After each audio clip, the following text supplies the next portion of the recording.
आज हम मीरा के 2 पदों की व्याख्या पढ़ने जा रहे हैं, जो कि 11वीं कक्षा की पुस्तक आरोह का दूसरा अध्याय है। ये पद नरोत्तम दास स्वामी द्वारा संकलित व संपादित मीरा मुक्तावली से लिए गए हैं। इनकी भाषा राजस्थानी ब्रज भाषा है। इनमें पहला पद मेरे तो गिरधर गोपाल दूसरो न कोई और दूसरा पग घूंगर बांध मीरा नाची रे। मीरा का नाम सुनते ही श्री कृष्ण की छवि हमारे स्मृति पटल पर स्वतः ही आ जाती है और मीरा का कृष्ण के प्रति समर्पण भाव जग विदित है। वे बचपन से ही श्री कृष्ण को अपना पति अर्थात सर्वस्व मानती थीं और कोई क्या कहेगा क्यों कहेगा इसकी कोई परवाह नहीं करती थी। वे भजन गाती थीं, साधुओं की संगत करती थीं, कीर्तन नृत्य भी करती थीं, जो उस समय की महिलाओं के लिए सर्वथा वर्जित था। तत्कालीन कुप्रथाएं जैसे सती प्रथा, पर्दा प्रथा अपने चरम पर थीं। उन सब का विरोध करते हुए मीरा प्रभु भक्ति में दिन रात लीन रहती थीं, जिसका प्रमाण है ये पद। तो चलिए पढ़ते हैं पहला पद मेरे तो गिरधर गोपाल दूसरो न कोई। प्रस्तुत पद में मीरा ने संसार की नश्वरता और अपनी भक्ति को ही सार तत्व या शाश्वत प्रेम माना है।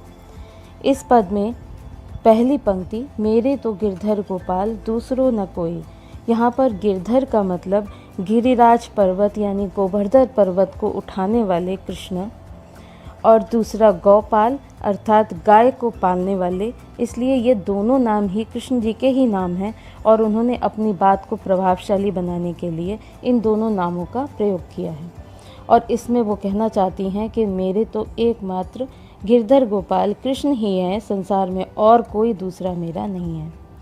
जाके सिर मोर मुकुट मेरो पति सोई, यहाँ पर उन्होंने कृष्ण जी की पहचान के लिए बताया है कि जिसके सिर पर मोर का मुकुट है वही मेरा पति है या मेरा स्वामी है। छाणी दई कुल की कहानी कहा करी है कोई, यहाँ पर कुल की कहानी से मतलब है अपने वंश की मर्यादा, क्योंकि वो स्त्री थीं, उनको मर्यादित जीवन जीना था, लेकिन उन्होंने अपनी भक्ति में सारी मर्यादाओं का त्याग कर दिया है। उन्होंने कुल की कहानी यानी मर्यादा को त्याग दिया है और उनको परवाह नहीं है कि कोई क्या कहेगा। संतन ढिंग बैठी बैठी लोक लाज खोई, उन्होंने संत समागम किया था। वो भजन गाती थी, नृत्य करती थी, संतों के साथ मंदिर में बैठी रहती थी और ऐसे में उन्हें इस बात की परवाह नहीं थी कि उनके संसार में उनसे कोई क्या कहने वाला है। असुअन जल सींची सींची प्रेम बोल बेली बोई, उन्होंने अपने प्रेम को आंसुओं से सींचा है और उस प्रेम रूपी बेल को अपने आंसुओं से सींच सींच के बड़ा कर दिया है, यानी परिपक्व कर चुकी हैं वो। और ऐसे में अब तो बेल फैल गई आनंद फल हुई, अब तो प्रेम की बेल जो है, प्रेम रूपी बेल, वो तो बढ़ चुकी है, अब तो उसमें आनंद आने लगा है, आनंद रूपी फल लगने लगे हैं।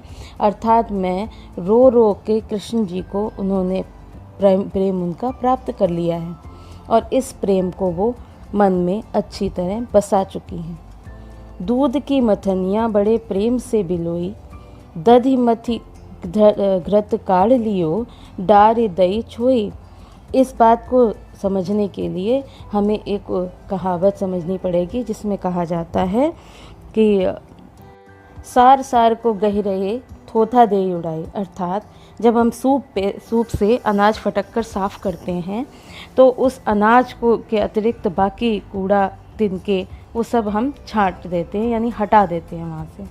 सेम वही बात कहने के लिए उन्होंने कहा कि दूध की मथनियाँ मतलब दूध को मथने वाले, जिससे हम मक्खन को अलग करते हैं और छाछ को अलग कर देते हैं, ऐसे ही मथनियाँ से उन्होंने अपने प्रेम को आका है, कई बार आँक कर देखा है और अब उन्होंने प्रेम तत्व यानी माखन और घी को अलग कर लिया है और जो बचा हुआ छाछ है उसको वो अलग कर चुकी हैं। अर्थात संसार में व्याप्त जो नश्वरता वाले भाव हैं उसको वो त्याग कर चुकी हैं और प्रेम रूपी कृष्ण उनको अपना चुकी हैं और उनको सर्वस्व अपना सौंप चुकी हैं।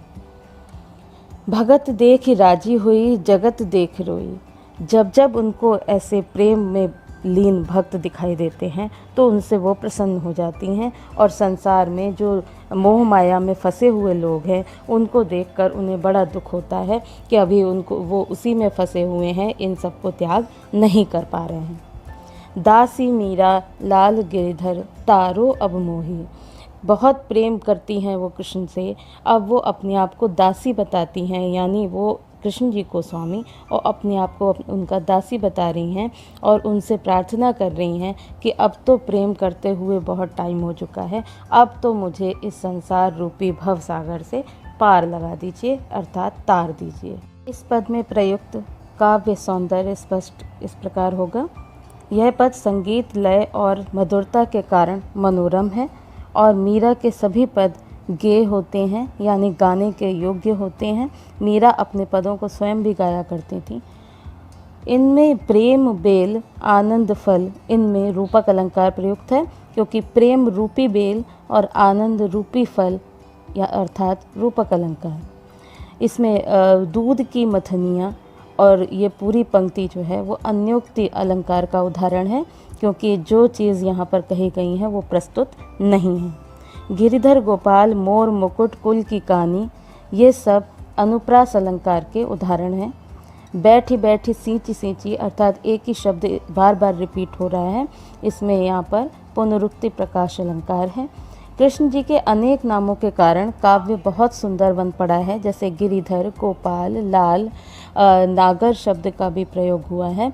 भक्ति रस और शांत रस की मिलीजुली अभिव्यक्ति इस पद में दिखाई गई है। तो अगले पद की ओर चलते हैं। इस पद में मीरा स्वयं को कृष्ण की दीवानी कहती हैं और बताती हैं कि उन्होंने कृष्ण के अनुराग में लोक लाज और घर परिवार की मर्यादाएं तोड़ दी हैं, और वे अपनी प्रभु कृष्ण के प्रति प्रेम प्रकट करते हुए कहती हैं कि पग घुंघरू बांध मीरा नाची रे, अर्थात पग में सोता है पैर, घुंघरू यानी जो बजते हैं पायल में लगे होते हैं वही घुंघरू, बांध मीरा नाची रे, वो भजन गाते हुए नाचती भी हैं, और उसी समय वो कहती हैं कि पग घूंघर बांध मीरा नाची रे, पैरों में घुंघरू बांध के मीरा नाच रही हैं कृष्ण जी के सामने। मैं तो मेरे नारायण सू आप ही हो गई साची रे, उनको पूरे संसार को अपने आप को सच साबित करने की कोई ज़रूरत नहीं है, क्योंकि जिनको वो अपना आराध्य मानती हैं, सब कुछ मानती हैं, उनके सामने वो सत्य साबित कर चुकी हैं। लोग कहें मीरा भई बावरी, बावरी का मतलब होता है पागल, या जो अपनी सुध बुध त्याग कर चुका हो, तो वो अपने आप को कृष्ण की बावरी कहलाना भी पसंद करती हैं, और पूरा संसार जो उनके आसपास के लोग हैं उनको बावरी कहती हैं, यानी मीरा पागल हो गई है ऐसा कहती हैं। न्यात कहे कुल नाशीरे, जो परिवार के सदस्य हैं वो सब कुल की कलंकनी उनको कहती हैं, कुल का नाश करने वाली कहते हैं सब, लेकिन वो उस सब की परवाह नहीं करती हैं। जिस समय राणा ने उनको विष का प्याला भेजा था, उस विष के प्याले को देखकर वो हंसते हंसते उस विष को पी गई थी, क्योंकि उनको कृष्ण के ऊपर पूरी तरह से विश्वास था। ऐसे में पंक्ति देखिए, विष का प्याला राणा भेज्या पीवत मीरा हासी।